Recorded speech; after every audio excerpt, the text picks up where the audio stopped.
আল্লামা যখন ইন্তেকাল করলেন, আমি তখন মালয়েশিয়া থেকে যুক্তরাষ্ট্রে একটা কনফারেন্সে যোগ দিতে যাচ্ছি, কাতার এয়ারলাইন্সে। মালয়েশিয়া থেকে দোহাতে নামলাম। দোহায় যখন আমার ট্রানজিট, তখন শুনতে পেলাম যে আল্লামা বিদায় নিয়েছেন। সোশ্যাল মিডিয়ায় শুনে বিশ্বাস করতে পারলাম না। মুহূর্তের মধ্যেই মাসুদ সাইদি ভাইকে মেসেজ করলাম, উনি কোনো উত্তর দিতে পারলেন না। মাসুদ ভাইয়ের সাথে যখন কোলাকুলি করি, আমাদের শামীম ভাইয়ের সাথে যখন কোলাকুলি করি, মনে হচ্ছে আল্লামা সাইদির ঘ্রাণ পাই। শরীরটা লিটারালি কাঁপছিল, নিজেকে মানাতে পারছিলাম না, বিশ্বাস করতে পারছিলাম না যে আসলে আল্লামা বিদায় নিয়েছেন।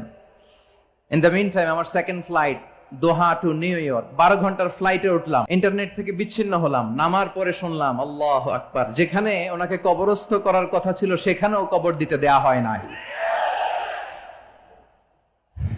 ছবিগুলো দেখতে লাগলাম, হাসি মাখা মুখ, হাসি মাখা নিথর দেহটা, মরণে হাসিবে তুমি কাঁদিবে ভুবন।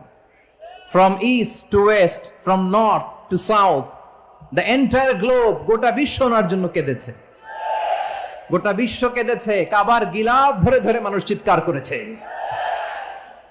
এর চেয়ে শ্রেষ্ঠ মৃত্যুকার হতে পারে?